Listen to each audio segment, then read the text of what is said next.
Hello everyone, Storm11 here. Today we'll be talking about another multi-day severe weather event that'll be going on across portions of the south here over the next couple days. It will begin tonight across portions of the Several Plains, eventually getting into portions of Louisiana, Mississippi. And then by tomorrow, the severe weather risk does move further to the east here, more focused on the portions of Alabama, Georgia, South Carolina, even for portions of the Florida Panhandle. And then another system will be moving in on Wednesday that could bring in another severe weather risk for portions of the Lower Ohio Valley, the Tennessee Valley, and of course portions of the South. And that can also move into portions of the Mid-Atlantic and the Carolinas by Thursday as well. Before we get started on this video, if you guys like weather-related content, you can subscribe to my channel. We do this stuff here all the time on this channel. Plus, we'll be having more updates on this topic here as well over the next couple of days, so definitely stay tuned for more updates as well.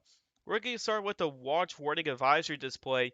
Wind problems for the northwestern U.S. All those yellowish and brown boxes, those are either wind advisories or high wind warnings in some areas. I've also seen one of the National Reserve's forecasts here somewhere in Wyoming, and one of the higher elevations could potentially see 90 to 100 mile per hour wind gusts. So definitely some damaging wind gusts possible over portions of at least in the lower elevations. Higher elevations, damage wind seems like a pretty decent bet. But when you get those lower elevations, damage winds is certainly a possibility. And there's also a mix of some winter weather problems as well. In the higher elevations of Washington and Oregon, those are actually winter storm warnings. And that's a similar situation for portions of Idaho, Wyoming, even the portions of Colorado. Most of them are winter weather advisories. And you also do have some red flag warnings over portions of Wyoming, Nebraska, South Dakota, and there's another section in the portions of New Mexico as well. But generally in the central and eastern U.S., it's staying mostly quiet, at least for the time being. Things are going to get more active across portions of the Several Plains here later tonight. This is the Storm Prediction Center outlook for today. There's an enhanced risk for severe weather from northern Texas that extends through northern Louisiana into portions of southern Mississippi. This is going to be a part of a cluster of thunderstorms that will begin to develop at least somewhere west of the Dallas and Fort Worth area. And these storms will quickly move to the east here through the overnight hours, and eventually that threat does extend into the next day, which will be tomorrow. This is your tornado probability. Seems like the greatest tornado probabilities might be more in the portions of Louisiana and Mississippi. You got a 10% risk area. Damage and winds would be the primary threat, and some of cluster this cluster thrusters could produce significant wind gusts, which is at least 75 miles per hour. There can be some hail, especially early on in development, which early on in development they have the potential to produce significant hail as well. Would I say this could be a potential derecho event? The possibility could be there. It'll have to depend on if it could produce significant wind gusts throughout a good chunk of its lifetime. But the possibility could be there. This may turn out to be a derecho event. But regardless if it's a derecho or not, this is going to be a big mesoscale convective system that will roll through portions of the Several Plains and eventually moving for portions of the Deep South into tomorrow. And here is tomorrow another enhanced risk for portions of southern Mississippi, southern Alabama, portions of south central Georgia, and that does extend into southern South Carolina as well.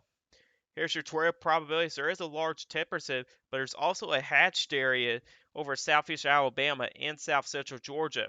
We'll have to pay attention to see if any discrete cells do form out ahead of the main squall line of storms. Those may have the better opportunity to produce stronger tornadoes out there.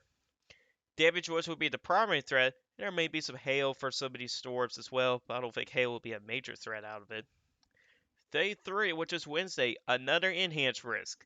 And this includes central and northeastern Alabama, northern Georgia, far southeastern Tennessee, far southwestern North Carolina, and the far northwestern tip of South Carolina as well. For right now, the primary threat for Wednesday is going to be damage of winds. At least what it looks to be anyway for the time being. There's going to be a strong cold front that moves in. And along that strong cold front could be a line of some thunderstorms. Out ahead of the main cold front, you got a pretty pretty high instability values as well. But there's some questions about wind shear for Wednesday, though. We'll have to wait and see where models trade next for Wednesday. And then day 4, which is Thursday, there's a slight risk for severe weather over portions of the eastern Carolinas, southeastern Virginia, and even to southern Maryland and Delaware as well. After that, potential and predictably too low afterwards.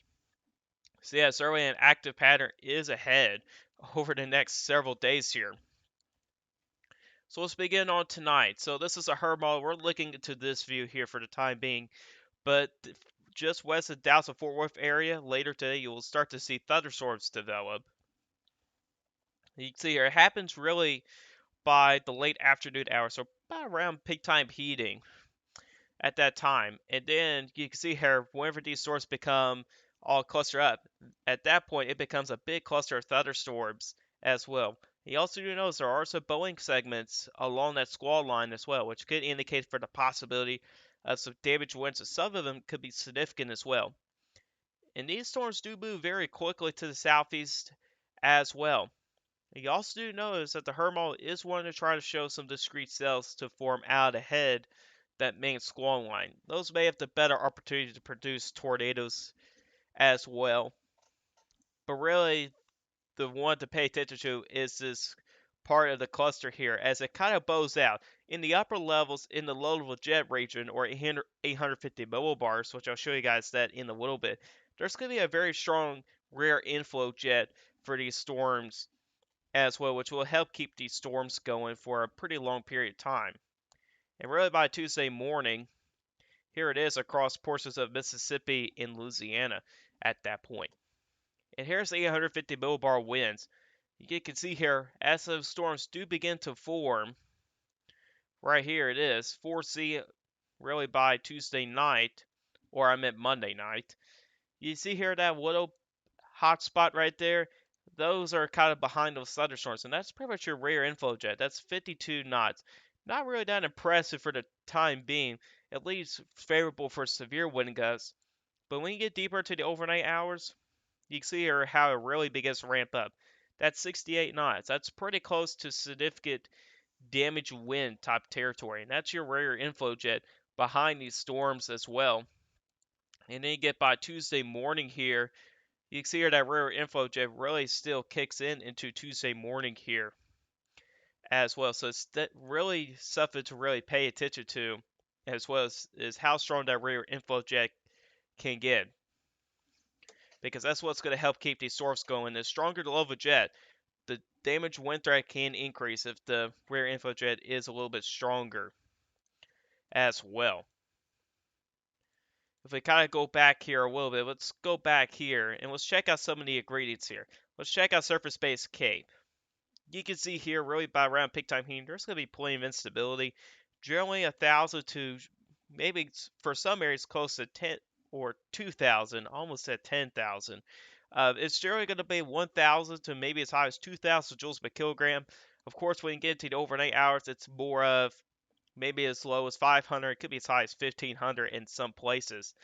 And you can see here out ahead of this main squall line of storms. I mean, there's still plenty of instability out there. So these storms are likely going to last throughout the entire nighttime frame.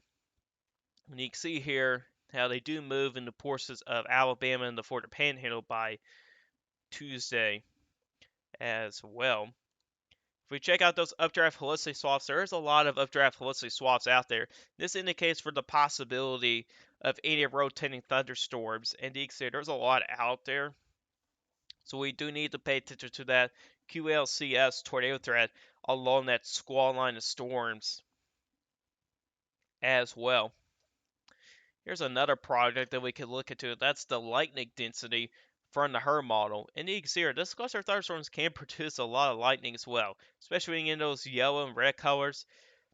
I mean, these storms will likely be producing a lot of lightning. So if you want to try to capture some good lightning shots, I mean, Monday night looks like a best night to catch some good lightning out of some of these storms as well if you want to try to photograph lightning. You can see here how the lightning density does back off a little bit as those storms do weaken into Tuesday morning as well.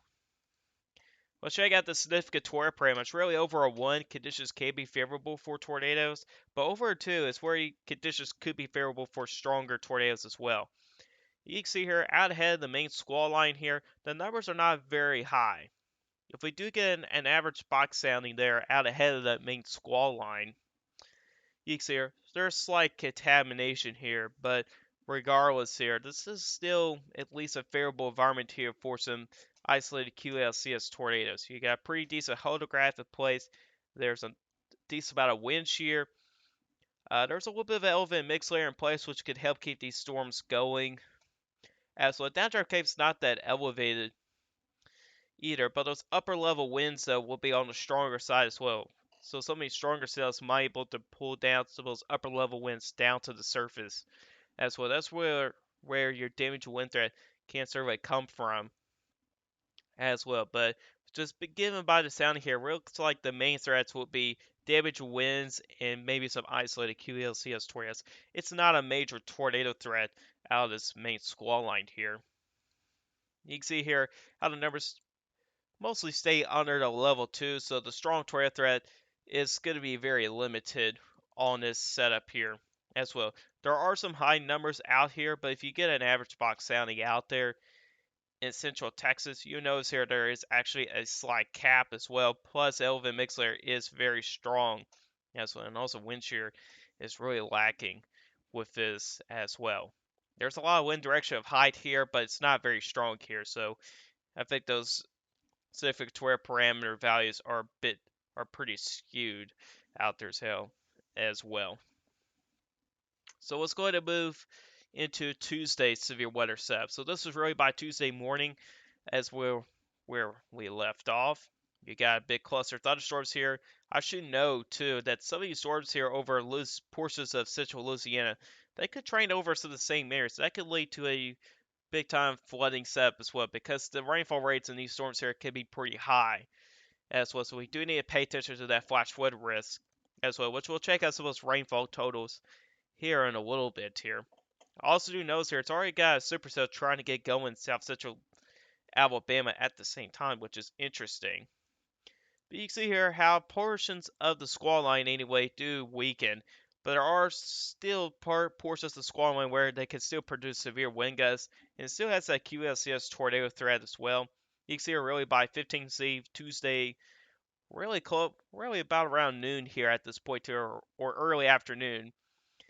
The HERMOs indicating some of your most stronger cells could be in near around the Mobile, Alabama area. They could continue further to the east, moving across the Florida Panhandle. But as we get deeper into peak time heat here, you need to pay attention to these cells out here, out ahead of the main squall line here, because there's a decent amount of wind shear in place that could be favorable for stronger tornadoes as well. You can see here from the HERM model's perspective, it does show some pretty good cells over southeastern Georgia.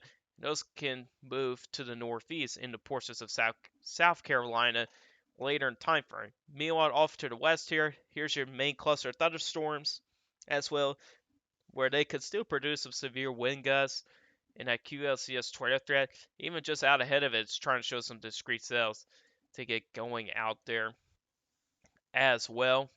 And you can see here a few hours later here you go with those supercells ongoing over portions of southeastern Georgia and even moving to southern South Carolina. Really, whenever they get into South Carolina, conditions become less favorable for severe weather because of this big rain mass they got going on further up north as well. But regardless here, if there's storms I will really pay attention to, definitely pay attention to the storms that form out ahead of the main squall line. Those will have the better potential to produce stronger tornadoes as well. So it's definitely something we need to watch for.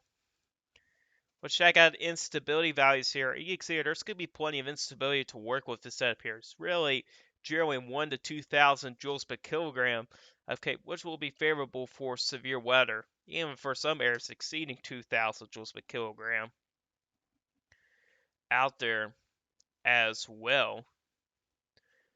If we check out the significant tornado parameters for Tuesday, you can see here it's got some pretty elevated numbers over southern Alabama in the western part of the Florida Panhandle by right about noon on Tuesday. if we do get a box sounding over that area, you can see here, not a whole lot of wind shear going on here, but there is plenty of instability to work with as well. And I should probably correct myself with the wind shear. That's actually enough wind shear to get some strong severe storms going. But you do notice here that there's not a very strong elevated mixed layer in place here, which tells me there might be the possibility for widespread shower and potential thunderstorm development out ahead of main squall line, which can at least make the squall line calm down a little bit. So that'd be another thing to watch for as well, and see if any widespread shower and thunderstorm development happens out ahead of main squall line, because it could keep the atmosphere a little bit more on the stable side as well. Also, in the sound here, you do have a decent hodograph as well. That'd be favorable for QLCS tornadoes along that main squall line as well. So, right overall, the sound here is favorable for strong wind gusts and for that possibility for isolated QLCS tornadoes as well. As we get deeper into Tuesday here, where some of those supercells do form here, there are some decent numbers out there when it comes to significant weather parameter values. If we do get an average sounding in that particular area, you can see here, wind storm to velocity values are at least 300, which can be favorable for that low end potential for some strong tornadoes as well. There is some wind directional height as well. You do have a decent hodograph in place here, and you also got plenty of instability going on here as well.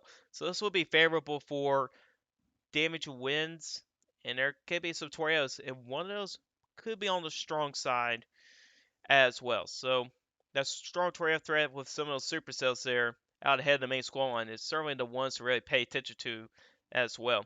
And there's something I forgot to mention here on this QT here. So it's going to look slightly different.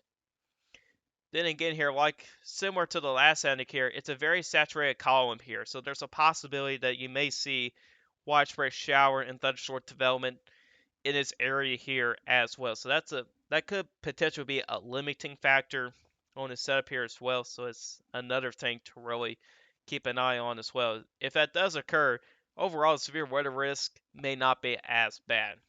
Hopefully it stays that way anyway for Tuesday setup here. And of course, just get deeper into the overnight hours. Most of the severe weather risk stays offshore, off into the Atlantic as well. Alright, that's Tuesday out of the way. Let's move on to Wednesday here. We're going to check out the NAM model. And the NAM model, over the last couple runs here, has been slowly backing off the instability values, at least in the northern extent. So there is some uncertainty with the northern extent here. But as we look further to the south, though, look at these instability values here. You got instability values exceeding 3,000 joules per kilogram. That's pretty high for this time of year. But wind shear could be lacking on this setup here. If you check out the 850 millibar winds, they're not very strong here, generally 30 to 40 knots. It can still be strong enough to support severe weather, but it's not been as strong here as what we've been seeing here over the last several events here. So that's the good news there. But what it does show is some of the strongest level jet to be over portions of Kentucky and Tennessee at around the same time frame as well, which if we do check out the superset composite at around the same time, there are some pretty elevated numbers out there as well here. You got as high as an 8 over some areas in here, but let's try to get a sounding out there. Open more of an accurate sounding there. Let's kind of go over near the triple point of Tennessee, Alabama, and Georgia. Like you can see here, wind shear values, then again, will just be enough to support some severe weather out here. Storm to velocity values here generally anywhere from 170 to maybe as high as 250 in some places. And there is a decent elevated mix layer here as well, which can help prevent widespread shower of thunderstorm development out ahead of the main squall line. Then again, plenty of instability going on as well, a decent hodograph, and also low lap rates is on the stronger side as well, which can help increase that damage wind threat. So really overall with the sounding here, what I see here is the primary threat would be damage winds. I also do see a little bit of dew point depression going on here as well, which can also help with the damage wind risk as well. So really overall, by the sounding here, the main threat will be damage winds, but there could still be that low wind risk for a QLCS tornado, especially along the squall line as well, we'll have to watch to see if any discrete cells happen out ahead of the main squall line, because those may have the better opportunity to produce tornadoes as well. But for what I see from this up here, this is not looking to be a big tornado day or anything like that. You can see as you get deeper into Wednesday here, still got some pretty good values out here. Let's try to get sounding out there. Let's get into northwestern Georgia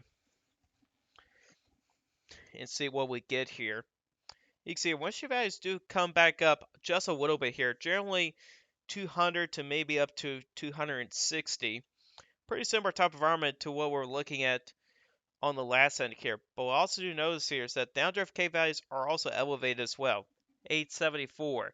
Generally, any with downdraft K values, really over 800 can be supportive for some severe weather as well, mainly for damage winds. So really have to pay attention to the squall line here that can approach the area. And really the main threat I see with this here, then again, would be damage winds. And there's that low wind tornado risk as well with a setup here as well. So if you do live in, especially in the enhanced risk area, definitely have to pay attention to that squall line as it does approach. As well, conditions can be favorable for damage winds along that cold front as well. And as you get into the overnight hours, those instability values do begin to back off, and the conditions may not be as favorable as it would be earlier in the day. And then you move to Thursday here, and you can see here by the NAML, this will show very impressive supersecond positive values like Wednesday. But here's instability here. You can see here it's generally 2,000 to maybe up to as high as 2,500. But then again, similar to Wednesday here, wind shear values or the low of a jet anyway will not be very impressive here. Generally 40 to 50 knots here, at least generally speaking here. And that'll be just enough here for some strong severe storms as well. If we go back to the superset composite here, if we go into northeastern North Carolina,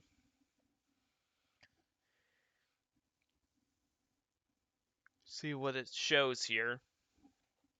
You can see here, wind shear values are not very impressive here. Story to velocity values are actually pretty low on this sounding here, below 150, which will be, if you're above 150, that could be favorable for isolated tornadoes, but if you're below 150, that's not favorable for tornadoes. So if this sounding were to be correct, tornadoes will probably won't be a threat here. But the main threat here, though, will be damage winds. Downdraft K values are up at least 1,000. There is some decent lap rates there, which may help support a hail threat, plenty of instability here as well. But then again, that wind shear can be lacking a little bit as well. And wind shear is pretty important because that can help keep storms organized as well. But then again, this is still a couple days out, so it can change here. But for the time being here, for Thursday here, the main threat looks to be damage winds, at least for now. And it can change as well. Behind that cold front will be a couple nasty days of weather for the eastern U.S. Not for severe weather, but generally just ugly. If you go to Friday here from the GFS, you got this massive upper level low that covers a good chunk of the eastern two-thirds of the U.S. You can see here underneath that upper level low, you got scattered showers and even some snow showers mixed in as well. So Friday over the Midwest, Great Lakes, Ohio Valley, Northeast, it just doesn't look to be a good day. And that can extend into Saturday here, especially over the Ohio Valley, and it does move into the Northeast as well on Saturday as well. Then again, just not a good day here. But don't worry, really after Monday here, high pressure begins to move further off to the east, and it would come back to the southerly flow as well. That can lead to a big warm up in the eastern U.S., and that could lead to the possibility for more systems here in the future as well next week. And those will be the ones watching for that possibility for more strong to severe storm chances as well, especially as we get into ports of the central U.S. You can see here as we kind of go through the run of the GFS, the the pattern looks to stay pretty active next week. But anyways, guys, those are for guys today. Hope you guys enjoyed this video. Guys, like this video, hit that like button. If you like my channel, hit that subscribe button, hit the bell notifications so you never miss an upload. If you've got some questions about this, put a comment section down below. I just got some questions. I'll see you guys in the next video, and have a good day.